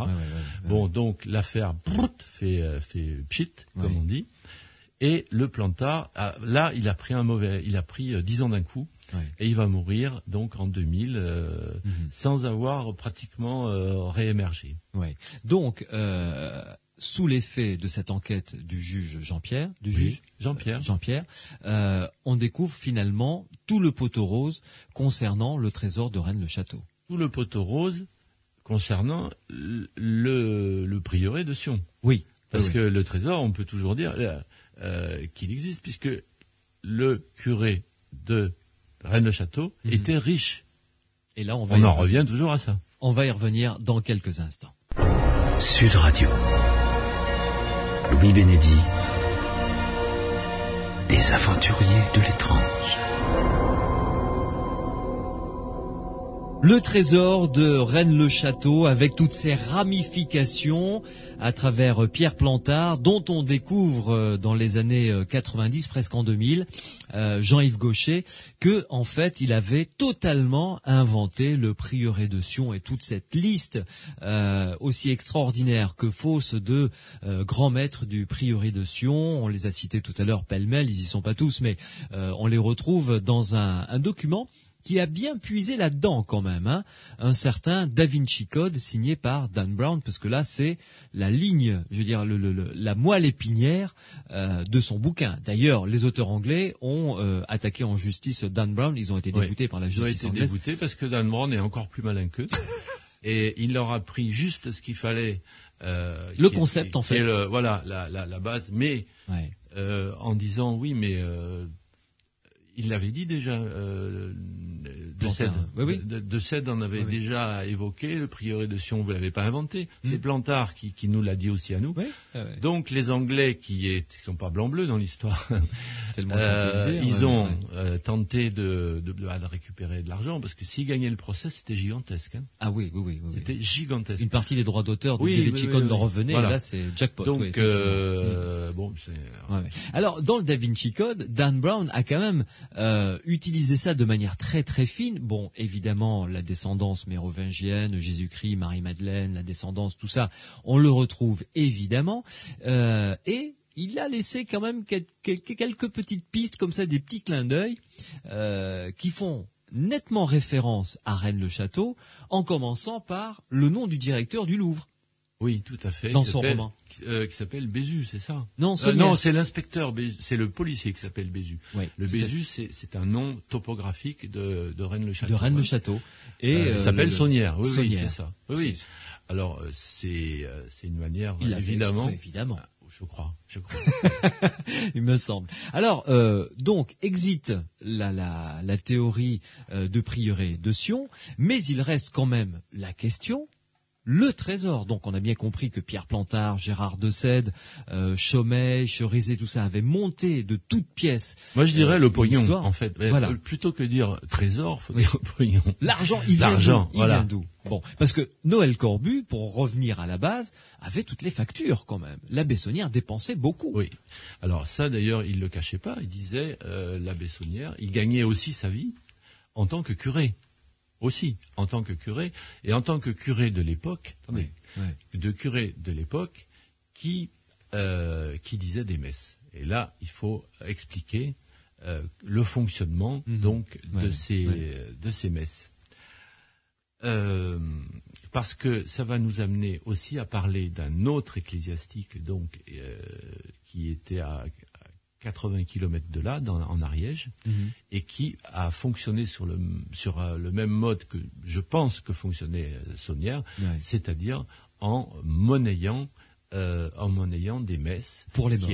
Pour les morts, ce qui était à l'époque un moyen reconnu pour des ecclésiastiques donc de gagner leur vie. Voilà. Alors c'est-à-dire qu'on demande à un prêtre de dire une messe en l'honneur d'une personne décédée, de la famille, et pour le remercier, ça coûtait tant. Une messe coûtait tant, donc on lui donnait tant de sous, et puis les curés pouvaient aller jusqu'à dire 3 messes par jour quand même. Ils avaient le droit à 3 messes par jour, mais dans les papiers de Corbu, on va trouver par exemple que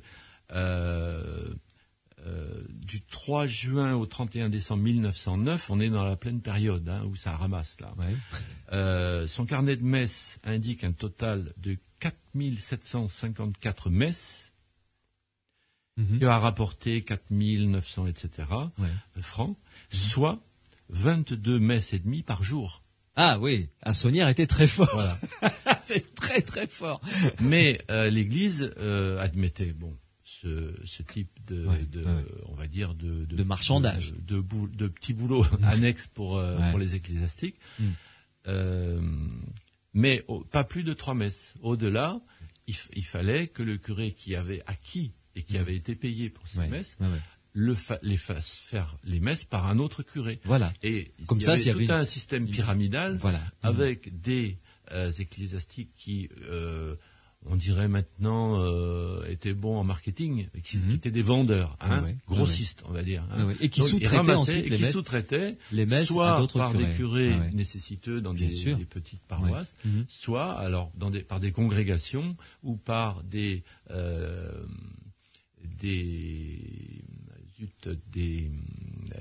moines. Et alors là, quand on avait un monastère où il y avait 30 moines, ça pouvait y aller. On pouvait vraiment vendre d'avance beaucoup de messes. Et alors, l'abbé Saunière, donc, avait compris ce système et lui le faisait tourner à plein rendement. Parce que 22 messes par jour... Oui, mais ça c'était officiel. Je veux dire, c'était de l'argent. Vous savez d'où il venait. Les gens avaient donné cet argent-là. Donc c'était un bon vendeur déjà. C'était un très bon vendeur. Voilà. De ce côté-là, on sait que il a fait tomber entre guillemets énormément d'argent. Donc très certainement, il a reversé une partie. Sans doute à l'archevêché aussi, qui n'a rien dit pendant au moins 20 ans, et donc s'est réveillé dans les années 1912 par là, pour lui faire un procès. Et alors, ça explique une partie de l'argent, mais pas tout quand même.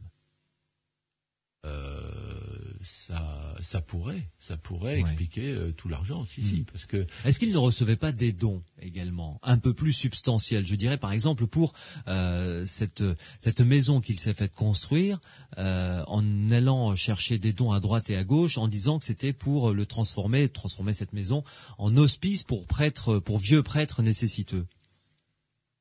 Qui n'ont jamais vu la couleur de la maison d'ailleurs. Enfin, il était un peu filou. Il était un peu filou de ce côté-là, mais cela dit, parce qu'il pouvait pas en même temps encaisser de l'argent pour les prêtres nécessiteux et puis en même temps donner ça à sa bonne, ou à sa femme. Enfin.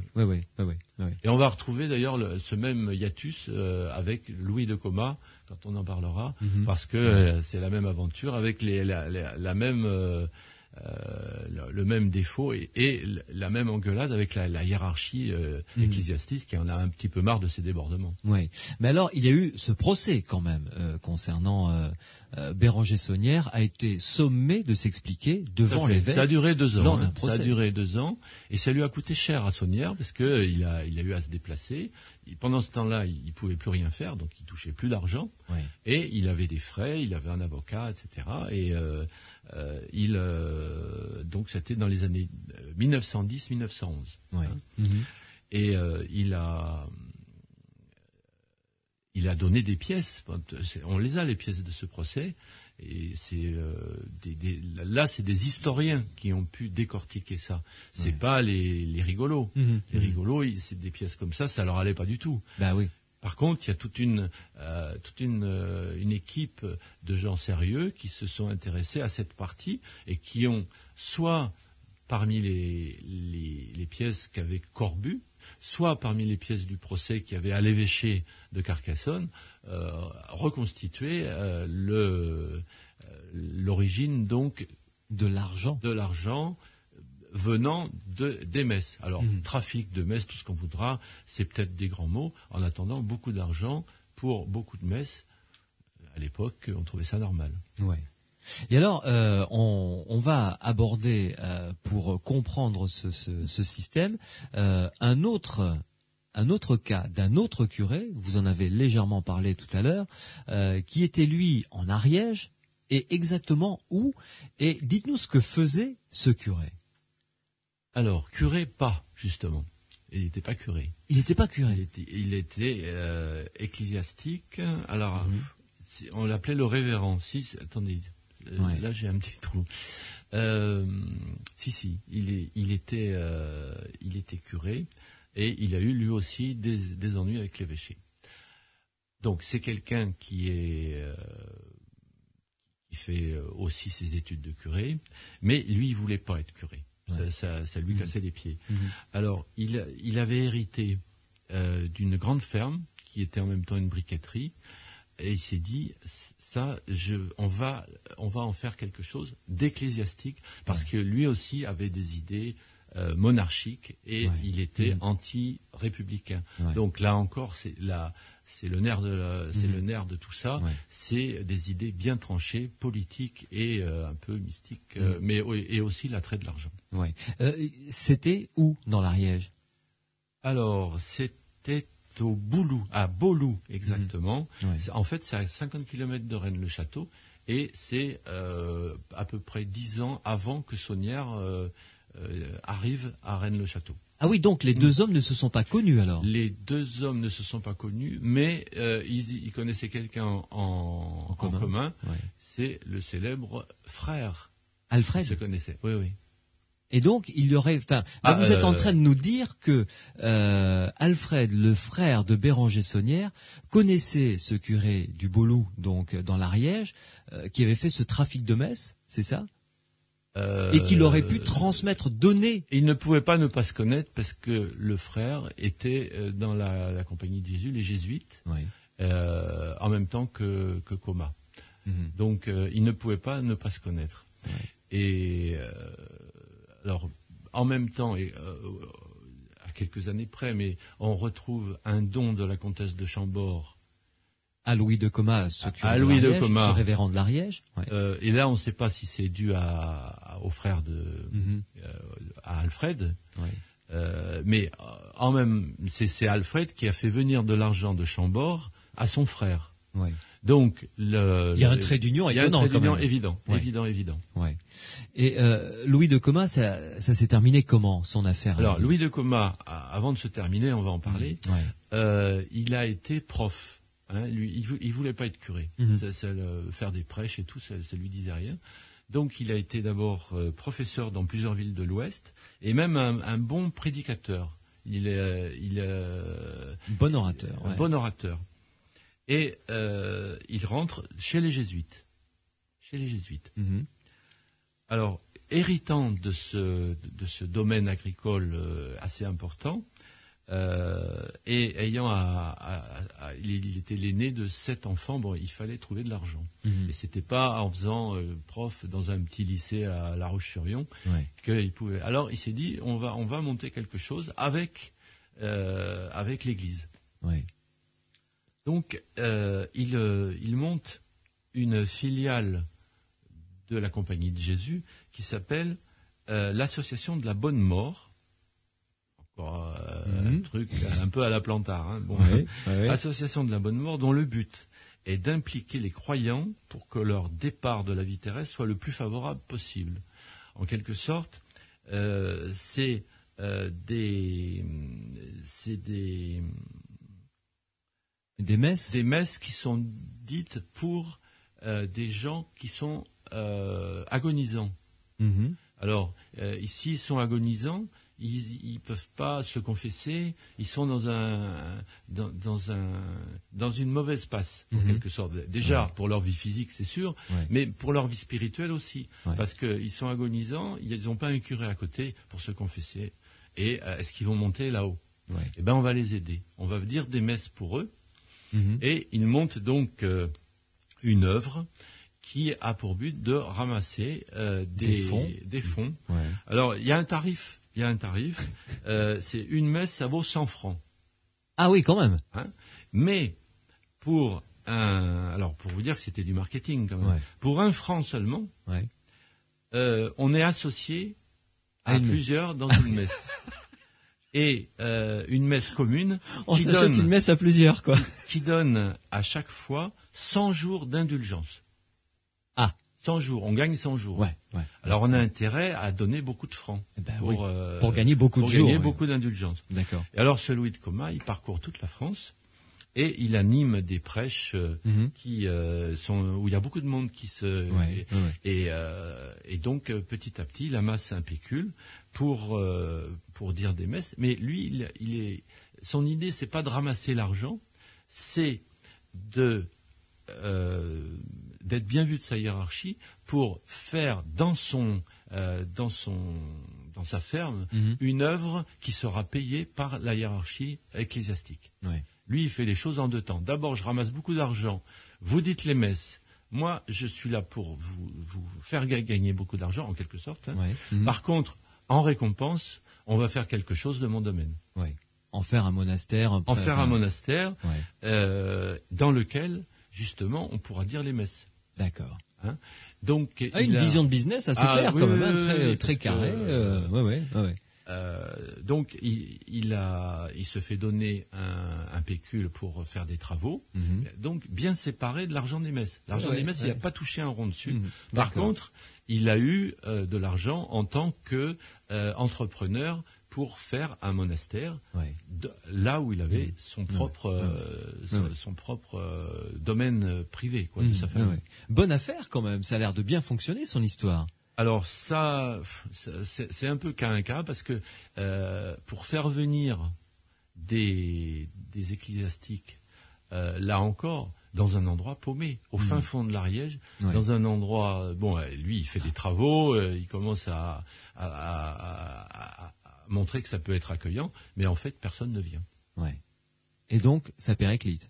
Donc, ça périclite. Donc, il arrive à en faire venir 8, mais 8, c'était rien du tout par rapport à toutes les messes qu'il avait. Donc, il est obligé de redonner en permanence l'argent à la hiérarchie. Ça lui va pas du tout. Ça lui va pas du tout. Jusqu'au moment où même il s'engueule avec les jésuites qui étaient sur place, qui fichent le camp. Donc là, il se retrouve avec des factures de travaux à régler. Des messes à dire, l'argent qui arrive. Il est couillon. C'est fini. Et donc, vous pensez que Alfred Saunière, donc le frère de Béranger Saunière, qui connaissait Louis de Coma, dont vous venez de nous raconter l'histoire, a gardé cette méthode dans un coin de son cerveau pour la donner à son frère Béranger Saunière en lui disant, tiens, là il y a un truc à faire. Oui. Très certainement, oui. Tout concorde. Tout concorde. Saunière n'avait pas ça dans la tête. Il était quand même un peu rustre. Il avait son caractère. Et puis il avait un frère Filou qui a eu des ennuis parce qu'il a, par exemple, il était précepteur dans une famille noble de l'Aude, justement, mais côté Narbonne. Ouais.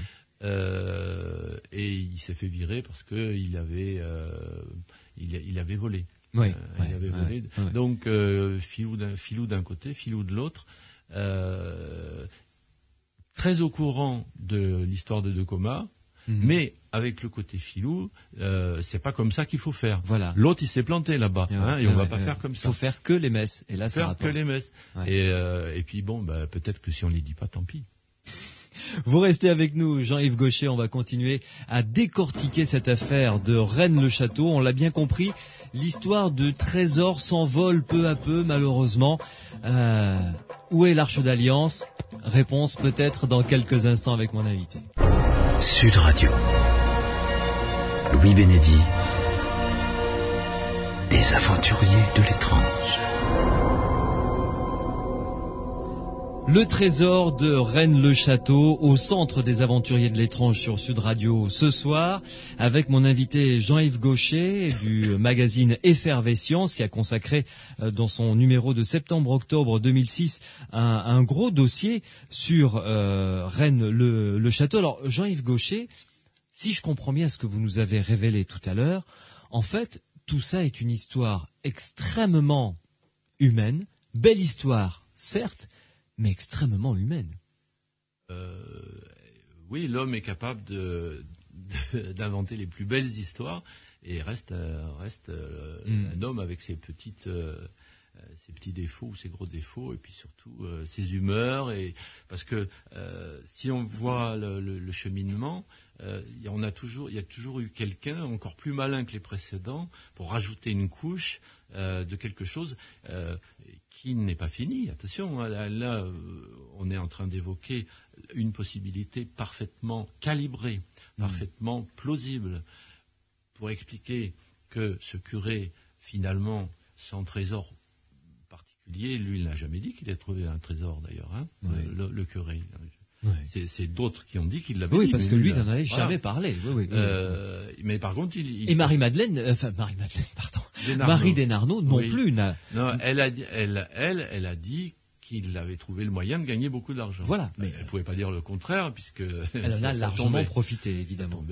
Bon, qu'est-ce qui peut être aussi allé dans ce sens? C'est la correspondance entre il touche de l'argent et dès que ça va plus avec sa hiérarchie, il a plus d'argent qui rentre. Et dès que ça va mieux, on lui lâche un peu les baskets et que il peut repartir dans ses aventures. Tout de suite, il a des projets et on sent. Et puis bon, il y a eu la guerre qui va tout bloquer. Et puis bon, ça mort. Mais tout redevenait possible. Donc, si c'était un trésor, peu importe qu'il ait un procès avec sa hiérarchie, par exemple, il aurait pu en profiter pareil. Oui, il avait trésor, j'entends bien. Il avait qu'à piocher dans l'amas d'or et puis c'est tout, quoi. Exactement. Et si c'était un maître chanteur par rapport à l'Église, il aurait tout. Enfin, je veux dire, il n'y aurait même pas eu de procès du tout. C'est exact. Aussi. Donc, c'était bien une affaire avec sa hiérarchie. Et sa hiérarchie lui en voulait très certainement de garder pour lui ce qu'il aurait dû repartager avec des confrères. Voilà. Pour que ça puisse après alimenter des prêtres nécessiteux. Et voilà, ce qui était prévu comme ça. Quoi. Oui, c'était prévu tout à fait dans ce sens-là. Mais alors donc, on en revient tout à fait au départ. De trésors, point. De trésor qui a enrichi la Bessonnière, point. Ça ne veut pas dire qu'il n'y a pas de trésor. Oui, après ça c'est autre chose. Oui. Mais je veux dire, ça n'a rien à voir avec la Bessonnière, avec la Non, la Bessonnière n'a pas trouvé le trésor qui l'a enrichi de manière où il a dépensé. Ouais. Mais alors, par contre, ça correspond à l'argent des messes. Ça, ça, sûr. Tout à fait. Ça, on est d'accord. Mais comment expliquez-vous que il soit allé gratter dans le cimetière, qu'il ait fouillé les alentours, qu'il se soit baladé comme ça dans différents coins autour de Rennes-le-Château, qu'il ait placé cet étonnant bénitier, quand même, ce diable qui supporte le bénitier. Vous l'expliquez comment, toutes ces choses un petit peu bizarres quand même? Alors, parce que beaucoup de ce que vous venez de dire, en fait, c'est du Corbu. Donc déjà, on voit la Bessonnière à travers la présentation qu'en faisait Corbu dans son restaurant.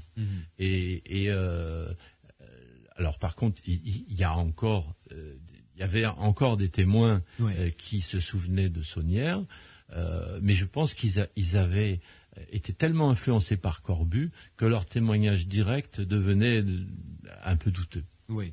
Pour dire que il allait dans les cimetières, fouiller dans les. Bon, il allait dans les cimetières, peut-être parce que il avait son idée de trouver sa tombe à lui. Je veux dire, il suffit de pas grand-chose et après c'est amplifié. Quoi.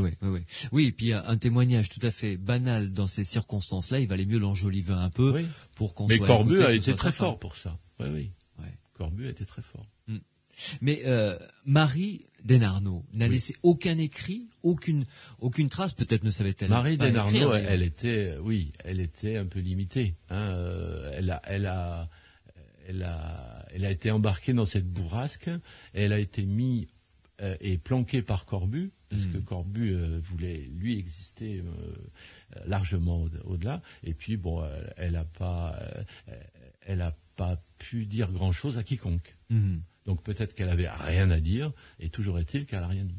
Oui, mais j'ai lu quelque part dans votre article que à cause ou grâce, tout dépend comment on l'interprète, au Da Vinci Code, le nombre de visites avait augmenté de 30% à Rennes-le-Château.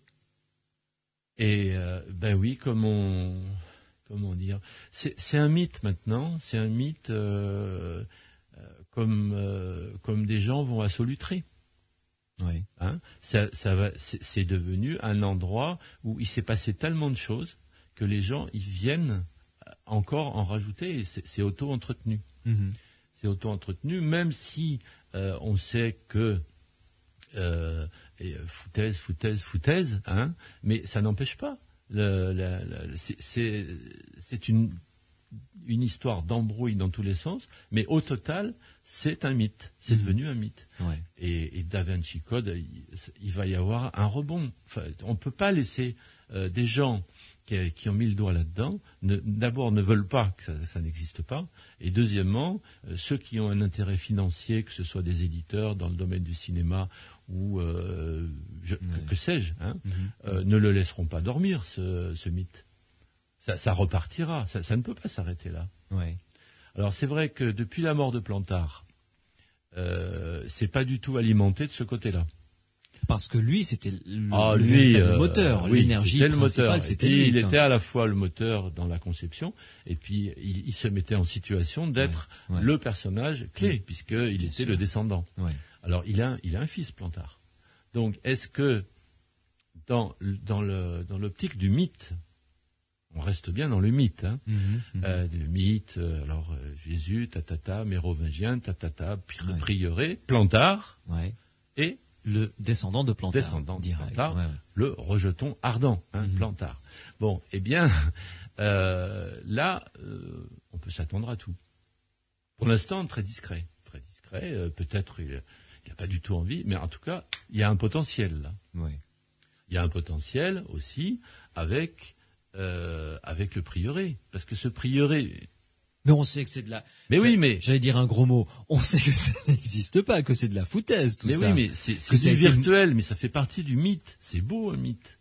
Un mythe, c'est par définition un mythe. Il ne s'arrête jamais parce que c'est un mythe. Donc un mythe qui a été lu à 200 000 exemplaires ou 300 000 dans l'énigme sacrée, qui plusieurs millions d'exemplaires avec le Da Vinci Code. Voilà. Sans compter le film. Le film, vous pensez bien que ça va pas s'arrêter là. C'est dans la tête des gens à 100%. Ouais. Les gens en filigrane, ils sont codés avec des mots prioré de Sion, avec des mots mérovingiens, etc. C'est les ingrédients d'une recette qui peut avoir plusieurs goûts. On a eu l'entrée, on a eu le plat principal, et il y a le dessert qui est pas loin. Vous pensez sincèrement donc que on va voir ressurgir d'ici quelques mois, d'ici 1 an ou 2, mais dans pas très longtemps. Oui, avant que ça s'éteigne, mais enfin avant qu'on puisse penser que les gens auront oublié Da Vinci Code, etc., un autre mythe ou un autre grand succès de librairie aurait un peu mis de côté. Mais non, ça repartira évidemment. Et il faudra des acteurs. Alors, est-ce que les acteurs, ça sera le showbiz, le cinéma, etc., ou est-ce que ça sera des gens qui ont mis le doigt là-dedans parmi tous les protagonistes qu'on a égrenés jusqu'à présent ce soir, hein,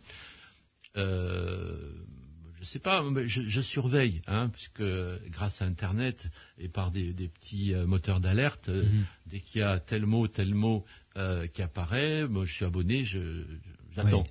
Donc ça se fait tout seul. Vous avez mis vos lignes et vous attendez que ça morde. Je fais un mash-up, ce qu'on appelle un mash-up qui c'est des lignes. Si ça mord, je le saurai. Bon, je suis pas le seul, et on en reparlera à ce moment-là. Mais ce sera à Rennes-le-Château, ou Rennes-le-Château, c'est définitivement presque clos, parce qu'on en a fait le tour, on a tout décortiqué. Enfin, je veux dire, on sait très bien que concernant Béranger Saunière, il n'y a plus de trésor à découvrir, c'est fini, quoi. Rennes-le-Château, c'est un peu râpé, à mon sens. C'est un peu râpé, mais la belle aventure du curé millionnaire, elle n'est pas râpée du tout. C'est un mythe dans le mythe, si vous voulez. Vous avez le mythe des Mérovingiens, ça c'est le Da Vinci Code, et puis il y a le petit mythe régional, un peu mais qui est quand même à la base de tout ça. Franchouillard. C'est quand même lui qui est à la base de tout ça. Oui, mais c'est quand même lui qui est à la base de tout ça. Ben, malgré lui, il n'avait jamais demandé à ce qu'il y ait un plantard qui, lui, il avait trouvé sa manière de bien gagner sa vie. Bon. Il a rien demandé à personne, voilà, ça pouvait s'arrêter là. S'il n'y avait pas eu Corbu.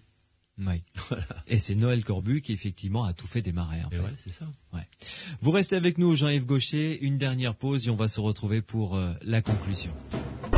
Sud Radio. Louis Bénédy. Les aventuriers de l'étrange. Dans l'Aude, nous y sommes précisément à Rennes-le-Château avec mon invité Jean-Yves Gaucher, directeur de la publication d'Effervescience, un magazine que je vous recommande d'ailleurs, qui s'intéresse de temps en temps à des sujets liés à l'étrange. D'ailleurs, Jean-Yves Gaucher, j'aurai le plaisir de vous réinviter pour parler de combustion spontanée, un très très bon dossier que vous aviez écrit pour le compte d'Effervescience. Mais là, nous en sommes pour le moment à Rennes-le-Château. On parlera de l'eau également, des capacités étonnantes de l'eau, puisque après tout, l'eau reste encore une énigme pour la science. On ne sait pas exactement comment ça fonctionne, cette espèce de liquide bizarre. C'est un liquide très particulier, qui a des particularités étonnantes. Ah oui, et tout à fait. Évidemment, pas d'eau, pas de vie. Ça c'est clair. Donc, on en reparlera une autre fois. Mais pour quand même conclure avec Rennes-le-Château, on a bien compris que l'homme a besoin de merveilleux. On a bien compris que il a besoin de se nourrir comme ça d'idées extraordinaires, de trésors à aller chercher. Et plus ils sont inaccessibles, et mieux c'est finalement. Et que grâce à ça, Rennes-le-Château continuera toujours à vivre finalement. Il y en aura toujours. Mais disons que il y avait tous les ingrédients, tous les ingrédients et ça a été crescendo. Au départ, un mythe de quelqu'un qui devient riche. Bon, tout le monde aimerait bien être riche. Donc, quand il y a quelqu'un comme ça, un petit curé dans un petit village, qui d'un seul coup est riche, sans avoir gagné à la loterie maintenant. Vous parlez d'un mythe, hein, le loto. Il n'y a pas plus bête, quoi. Ouais. Là, eh ben non. Là, au moins, c'est un mythe. Il a réussi. Bon, il y a le mythe du roi de France qui, dépossédé de son trône. Ça, c'est bien sûr la lignée de Plantard. Hein, oui. Mais c'est un mythe qui... Le dernier mérovingien. Le roi caché. Hein, ouais. Mais dans tous les pays, il y a un roi caché. Il est caché parce que soit il a gêné... Alors, on retrouve le mythe, par exemple, dans Le Masque de Fer. Hein, c'est un roi caché, ça, etc. Louis XVII, où est-ce qu'il est? C'est un roi caché. Mais ça, c'est pour la France de ce qu'on connaît. Mais il y a un roi caché en Italie, il y a un roi caché en Bulgarie. Dans etc. toutes les histoires. Donc ça marche toujours, ça. Après, il y a le mythe du secret d'église. Alors, il y a toujours eu des secrets d'église, quelle que soit la religion. Bien sûr. Il y a des secrets pour la Torah, il y a des secrets chez les musulmans, chez les protestants, et les juifs, voilà, des choses qu'on a cachées. Si on les savait, nom de Dieu, c'est le cas de le dire. C'est le cas de le dire. Ça changerait tout, etc. Donc, on risque sa vie si on s'approche de trop près, etc. Et puis, le mythe aussi d'une organisation secrète qui, dans l'ombre, trame des choses qui sont bien sûr inavouées et qu'on ne peut pas publier. Donc le mythe aussi. Vous êtes en train de nous donner la recette pour monter un autre Rennes-le-Château, là. Oui, il faut puiser dans ces mythes-là. Peut-être qu'il y en a un autre en plus il y en a qui ont tenté un autre mythe. Vous savez, dans la suite des Anglais de l'énigme sacrée, il y avait les extraterrestres. Parce qu'on n'en a pas parlé. Ah oui. Ça Rennes-le-Château était un astroport d'extraterrestres. Oui. Et si on relie telle ville avec telle autre, etc., on s'aperçoit que c'est carrément un terrain d'atterrissage. Il y a qu'à Rennes-le-Château qu'on pouvait atterrir aussi bien. Voilà. Donc, mais un bouquin de 200 pages, hein, attention, on ne sait pas. Oui, d'accord. Ouais. Donc, le mythe des extraterrestres, bon, ça a fait flop. Mais le mythe des extraterrestres, il peut arriver d'une autre manière. Bien sûr. Voilà. Tout à fait. Et puis, il y a d'autres mythes. Moi, j'en ai pas On en parlait tout à l'heure hors antenne. Je ne sais pas si je peux le citer, mais une récente découverte qui a été faite à Arques. Est-ce qu'on peut en parler de ces statuettes égyptiennes qui ont été découvertes? Alors on a trouvé Arques, pour situer, c'est à 4 km de Rennes. Hein, c'est en bas, c'est dans la vallée. Et bon comme partout, dès qu'on creuse en France, on a un passé tellement riche, et puis bon, dans certains endroits, c'est du concentré de concentré. Chaque fois qu'on creuse quelque part, on trouve des vestiges. Et on trouve des choses parfois intéressantes. Oui, mais là, des statuettes égyptiennes qui ont été authentifiées de la Haute-Égypte. Pour situer Arques, et dans le contexte de tout ce qu'on vient de dire, la Bessonnière, Arques, c'est la ville, le village où, selon Gérard de Sède, il y avait un tombeau, et ce tombeau était à la fois un tombeau qui était reproduit sur une œuvre de Poussin qui était dans un musée. Bon, l'œuvre, on la connaît. Et en même temps, on l'a retrouvée dans une image, une icône qui est dans l'église de Rennes-le-Château. Donc, Arques était supposé être au moins un indice, sinon un lieu où pouvait être un trésor. D'accord. Hein? Alors, selon Gérard de Sède. Mais déjà, Arques. Bon. Arques, ou alors le nombre de gens qui ont été, avec leur poêle à frire, retournés, et à tel point que le fameux tombeau pouvait être... les gens l'ont dynamité. En ont eu marre. On dit, on veut... Mais ils avaient... on va le détruire, on arrête. Voilà. Ils ont dit, on arrête. Terminé. Plus de tombeau. Donc, on ne sait plus où il est, évidemment, il est dynamité. Donc, Arques, cette même ville, ou village, récemment, on a trouvé des statuettes égyptiennes, mais vieilles, hein, pas des trucs bidons. Non, des vraies des statuettes antiques égyptiennes. Oui. Alors, on ne sait pas d'où ça vient. On sait pas d'où ça vient. Mais là, c'est un mythe, où ça peut se raccrocher à un mythe. Ouais. Historiquement, la chose la plus probable, c'est que ça soit, puisque dans la strate de recherche archéologique, la strate archéologique, où ces statuettes ont été retrouvées, ça, c'est du 19e. Ouais. Donc, campagne napoléonienne, vraisemblablement. Voilà, c'est quand même pas Marie et Jésus, les premiers qui sont venus et qui ont fait tomber deux statuettes. Donc, ce qui est le plus probable, c'est que c'est des statuettes qui ont été ramenées par un soldat de Napoléon suite à la campagne d'Égypte, et qui, ça s'est retrouvé là. Bon, mais en attendant, à Arques, on a trouvé, voilà. Quelque chose qui peut se raccrocher à un mythe. Oui. Donc ça peut ressurgir de cette manière. Il y a des gens qui peuvent bâtir là-dessus, bâtir quelque chose de nouveau. Ce que je vous propose, Jean-Yves Gaucher, c'est qu'on se retrouve dans 10 ans pour voir où on est. J'espère que ça ressortira avant. Voir si ces statuettes égyptiennes ont été récupérées. La soupe serait froide. Merci beaucoup Jean-Yves Gaucher, en tout cas d'avoir été mon invité durant ces 2 heures. Bonsoir pour tout le parler de Rennes-le-Château. Je rappelle donc que vous êtes le directeur de publication de cette revue bimestrielle qui s'intitule Effervescience au pluriel, science au pluriel. Et qui est dans les kiosques. Et qui est dans les kiosques, 2,50 €, c'est vraiment pas cher, avec énormément de sujets portant sur la science et quelquefois sur des phénomènes, soit des mystères historiques ou soit des phénomènes paranormaux, des mystères tout court en tout cas. Si vous voulez en savoir plus, reportez-vous au site internet Effervescience, science au pluriel, effervescience.com. Merci beaucoup Jean-Yves Gaucher. Bonsoir. À très bientôt. Au revoir. Sud Radio. Samedi et dimanche, 22h, minuit. Louis Bénédy, les aventuriers de l'étrange.